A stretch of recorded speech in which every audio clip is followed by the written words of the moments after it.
Donc 2 victoires d'affilée cette saison, c'est une première. Donc comment il est l'état d'esprit du groupe avant ce match? Bon, quand tu as 2 victoires, c'est positif, c'est très positif même. Bien sûr que c'était des combats raides, tant contre Mont-de-Marsan et Aurillac avec tous les déplacements. C'est des vrais combats. Bien sûr, il y a un peu de fatigue qui reste là-dedans, mais l'état d'esprit il est pressant, conquérant et motivé pour ce match capital.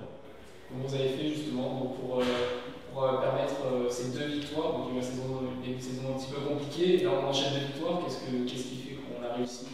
Mais il y a un temps d'adaptation pour toute équipe qui monte dans la nouvelle division, un temps d'adaptation à la compétition, à la différence qu'il y avait, qu'on a remarqué. On a travaillé dur, on a assimilé tout ce qu'on a vu et on a essayé d'évoluer, c'est remis en question, mais normal, même si on gagne, on se remet en question aussi. C'est une remise en question permanente. Et voilà, on a essayé de s'améliorer, c'est ça qui fait que. Bon. Aussi, toujours, ça s'est joué à des détails, mais la victoire elle était de mon côté.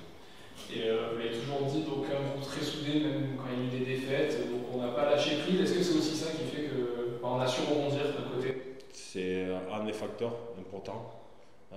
C'est très important même, ça fait partie de la performance. La cohésion des groupes, la cohésion sociale sont des facteurs de performance. Voilà, c'est un des facteurs qui fait. Et est-ce que donc avec ces victoires, il y a eu un peu un déblocage dans le groupe de gagner enfin à domicile, d'enchaîner?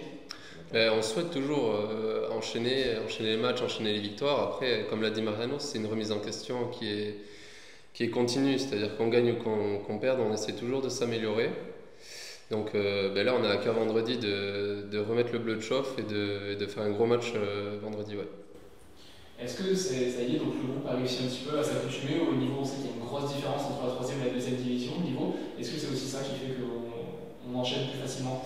C'est sûr qu'il y a un gap entre les deux divisions. Après, maintenant, les préparateurs physiques aussi travaillent bien avec le groupe, avec le staff, pour nous permettre d'encaisser ce genre de match. Après, voilà, maintenant on y est, on est dans le rythme, on est dans le championnat. Il faut jouer crânement sa chance et mettre de l'énergie chaque week-end. Donc au fil des matchs, on a vu les petites lacunes. Est-ce que ça aussi, c'est un travail qui a été fait? Quelles erreurs vous avez corrigées pour pouvoir s'adapter au niveau ou pour pouvoir enfin remporter les matchs?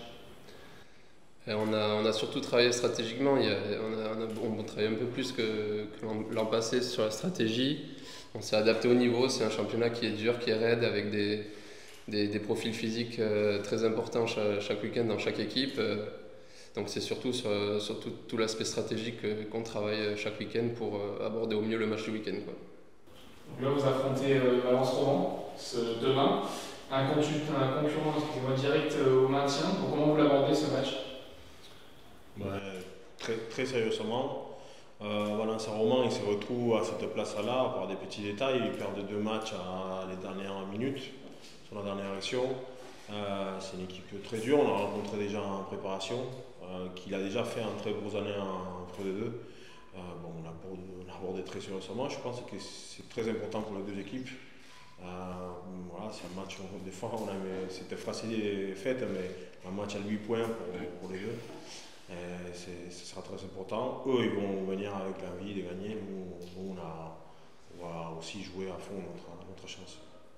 Vous l'avez dit, donc c'est une équipe qui se retrouve les dernières du classement, mais ça s'est joué beaucoup sur des petits détails, un peu comme vous au fait. Hein. Il y a eu beaucoup de petits détails, notamment sur les derniers matchs, qui ont fait qu'il y a eu des défaites. Comment ça s'explique pour ces deux équipes? La Pro D2, c'est pour ça. Toujours des détails, tu gagnes des 40, mais tu perds.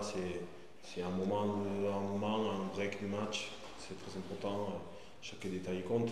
Et ça se joue le 82, 83, 84 minutes. C'est toujours un moment du match qui bascule. Ça bascule de notre côté à Aurillac contre Mont-de-Marsan. On espère que ce soit ce week-end aussi. Par rapport au 15 de départ, comment ça se passe? Est-ce qu'il va y avoir des changements de prévus ou est-ce qu'on continue? On garde la même base, on a un bon groupe. Voilà, on s'est annoncé ce soir, je pense. Non mais voilà, c'est la même base, le même groupe, on a confiance à tous. D'accord. Mais après, c'est c'est un groupe de 40 qui bosse pour que les 23 il peut représenter ces 40, 43. C'est très important, on fait beaucoup d'accent là-dedans. Bien sûr 23 représentants, mais un groupe assez large. On l'a vu demain, il prévoit peut-être la pluie.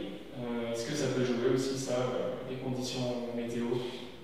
Ben, c'est l'automne, voilà, ça joue toujours un peu. Ouais. Ça joue toujours un peu d'un côté ou de l'autre. Voilà. Sur ces jeux de la Pro 2, je pense qu'on s'adapte mieux à mieux à cette pluie. Et vous, concernant Nathan, vous avez fait votre retour la semaine dernière après une longue blessure. Comment ça s'est passé? Je me suis senti plutôt bien.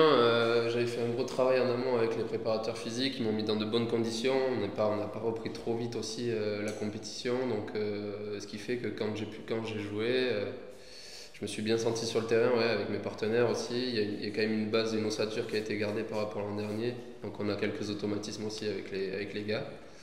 Et voilà, et en plus il y a eu la victoire, donc c'est d'autant plus fédérateur et ça amène un peu de confiance. Ouais. Face à vous, il se planche une équipe de 20 joueuses, avec notamment un joueur qui est Lucha Meret, qui marque beaucoup de droits, qui sanctionné facilement. Comment pensez-vous les contrer dans ce genre de phase? Tu veux répondre? Ouais. Bah, c'est une équipe qui marque beaucoup au pied, c'est la meilleure marqueur de la Pro 2 chez eux. Bon, il faut être très discipliné contre eux. C'est la discipline et ça va être un clé. Hein, parce qu'ils cherchent souvent à marquer par 3 points et c'est un des longs profonds. Est-ce que finalement il n'y aura pas une autre clé? On vous a vu sur la conquête notamment plutôt performance ces dernières semaines. Est-ce que du coup ce sera une autre clé pour pouvoir gagner ce match? C'est à la base de notre jeu aussi qu'on a développé, qu'on a développé l'année dernière. C'est un des armes qu'on va utiliser. On utilise tous les week-ends, toutes les équipes. Et ce match-là, du coup, vous avez dit qu'il comptait plus peut-être pour 8 points en vue des prochains déplacements et de la réception de Brive. Du coup, est-ce que finalement ce match-là, c'est pas le plus important? Ouais, c'est vraiment un tournant, un petit tournant. Un des premiers tournants, je pense, de la saison. Il n'y a pas que celui-là, il y aura des autres aussi. Mais c'est un petit tournant, ça peut nous basculer des bons côtés de championnat. Après, il faudra maintenir les performances. Et bon, comme on a 2 déplacements après, c'est important. Et surtout regagner ici, parce qu'on n'a fait qu'une seule victoire sur 4 matchs. Il faut regagner ici, c'est important. Et sur le match face à Mont-Vincent, vous avez vu laisser le bonus défensif à la dernière minute. Est-ce qu'il ne faudra pas le laisser à Valence-Rouen parce que maintien, ça peut se jouer en cas d'égalité? On va déjà viser, je pense, les 4 points. Je pense qu'on sera déjà heureux de prendre les 4 points. Après, on verra la physionomie du match, mais c'est sûr qu'il faut essayer d'en gagner plus de points possible et laisser un peu moins pour les autres. Mais bon, comme il a dit Mariano, chaque match se joue jusqu'à la 80e minute. Comme Marseille, on prend un essai à la 83e, je crois. Donc voilà. Mais on va essayer déjà de gagner ce match. Ouais. Je rebondis juste ce que vous avez dit, donc il y a la réception de Brive. Après, est-ce que gagner ce match, c'est aussi se donner une marge d'erreur au cas où? On va penser à Valence, Brive, ça fait 3 semaines. C'est loin. C'est très loin. Demain, c'est déjà. Voilà, c'est demain. On verra la suite.